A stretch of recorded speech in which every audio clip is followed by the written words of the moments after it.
ವರಮಹಾಲಕ್ಷ್ಮಿ ಹಬ್ಬದ ದಿನ ದೇವಿಗೆ ಸೀರೆ ಉಡಿಸುವ ಶ್ರೇಷ್ಠ ಪರಂಪರೆ ಅದೃಷ್ಟ ಮತ್ತು ಐಶ್ವರ್ಯದ ದಾರಿ. ಹಿಂದೂ ಸಂಸ್ಕೃತಿಯಲ್ಲಿ ದೇವಾಲಯ ಅಥವಾ ಮನೆ ದೇವರ ಕೋಣೆಯಲ್ಲಿ ದೇವಿಗೆ ಸೀರೆ ಉಡಿಸುವ ಆಚರಣೆ ತಾತ್ಸಾರವಾದ ಸಂಪ್ರದಾಯವಲ್ಲ. ಅದು ನಂಬಿಕೆ, ಶ್ರದ್ಧೆ, ಭಕ್ತಿ ಹಾಗೂ ಪುಣ್ಯದ ಒಂದು ಜೀವಂತ ಚಿಹ್ನೆ. ವರ್ಷದಲ್ಲಿ ಅತ್ಯಂತ ಪವಿತ್ರ ಹಾಗೂ ಶಕ್ತಿಯುಳ್ಳ ಹಬ್ಬವೆಂದು ಪರಿಗಣಿಸಲಾಗುವ ವರಮಹಾಲಕ್ಷ್ಮಿ ಪೂಜೆ ದಿನ ಈ ಸೀರೆ ಉಡುಪಿನ ಆಚರಣೆ ಮತ್ತಷ್ಟು ಮಹತ್ವ ಪಡೆದಿರುತ್ತದೆ.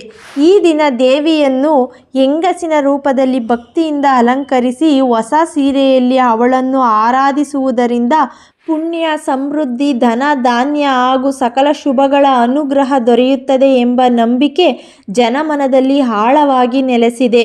ವರಮಹಾಲಕ್ಷ್ಮಿ ಹಬ್ಬವು ಶ್ರೀ ಮಹಾಲಕ್ಷ್ಮಿಯ ಅನುಗ್ರಹವನ್ನು ಕೋರಿಕೊಂಡು ಆಚರಿಸಲಾಗುವ ಅತ್ಯಂತ ವೈಭವದ ದಿನ.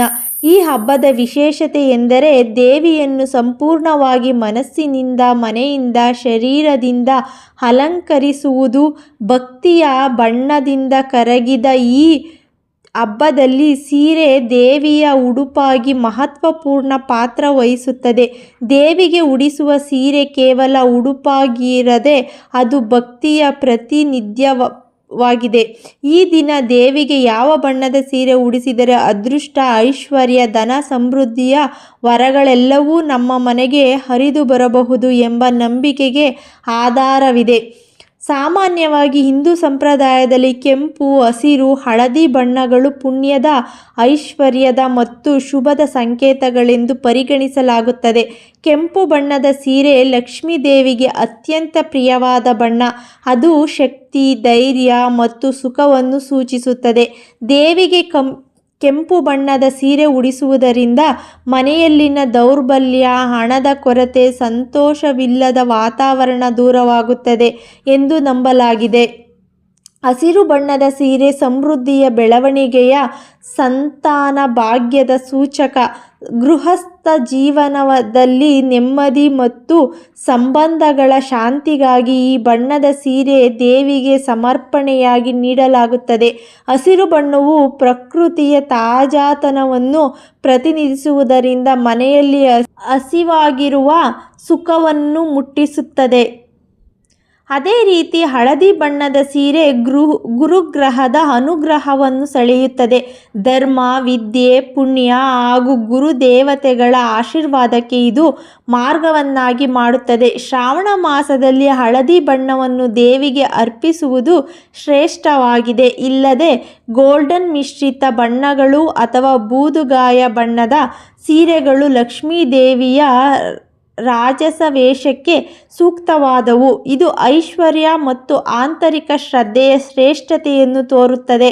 ವಿಶೇಷವಾಗಿ ಜರಿಯ ಕೆಲಸವಿರುವ ಪಾಟು ಸೀರೆಗಳು ದೇವಿಗೆ ಅತ್ಯಂತ ಸುಂದರವಾದ ರೂಪದಲ್ಲಿ ಅಲಂಕಾರವನ್ನಾಗಿ ಕಾರ್ಯನಿರ್ವಹಿಸುತ್ತವೆ.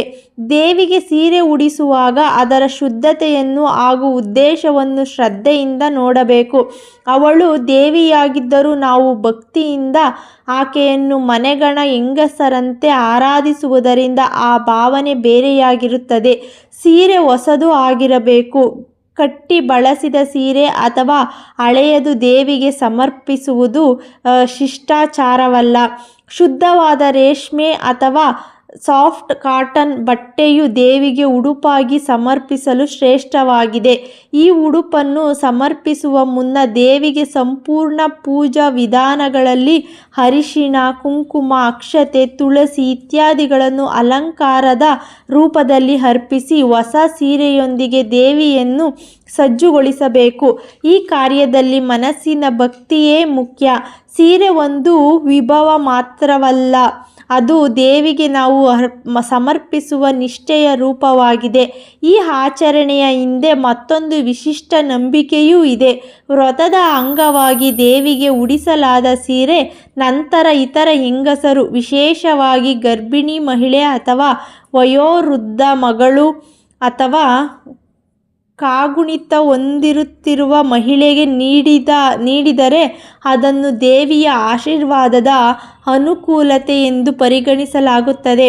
ಅವರು ಅದರ ಜೊತೆಗೆ ದೇವಿಯ ಪುಣ್ಯಶಕ್ತಿ ಹೊರತಂದುಕೊಂಡು ಹೋಗುತ್ತಾರೆ ಎನ್ನುವುದು ನಂಬಿಕೆ.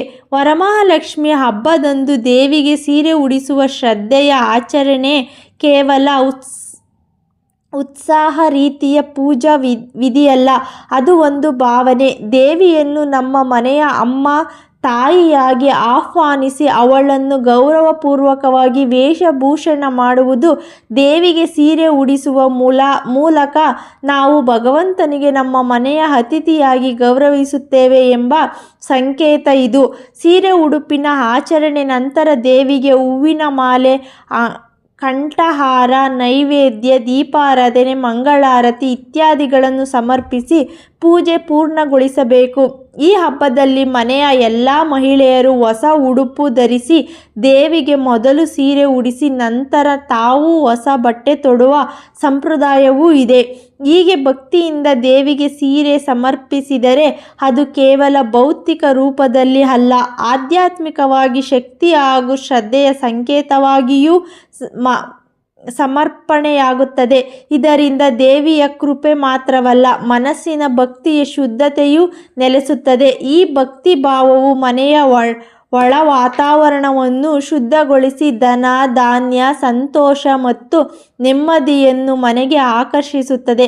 ಅಂತಿಮವಾಗಿ ವರಮಹಾಲಕ್ಷ್ಮಿಯ ಹಬ್ಬದಂದು ದೇವಿಗೆ ಶ್ರದ್ಧೆಯಿಂದ ಶುದ್ಧತೆಗೆ ಮಹತ್ವ ನೀಡಿ ಸೀರೆ ಉಡಿಸಿದರೆ ಅಲ್ಲಿ ಭಗವತ್ ಕೃಪೆ ಶಾಶ್ವತವಾಗಿ ನೆಲೆಸುತ್ತದೆ ಎಂಬುದರಲ್ಲಿ ಅನುಮಾನವಿಲ್ಲ. ದೇವಿಗೆ ನಾವು ನೀಡಿದ ಉಡುಪಿನ ಲೌಕಿಕ ಪ್ರೀತಿ ಇಲ್ಲ, ಆದರೆ ಭಕ್ತಿಯ ದೀಕ್ಷೆಯ ಶುದ್ಧತೆ ಇದೆ.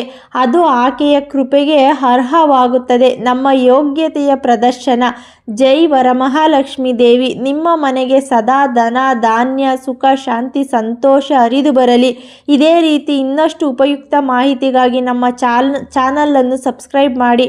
ಮತ್ತೆ ಭೇಟಿಯಾಗೋಣ. Thank you.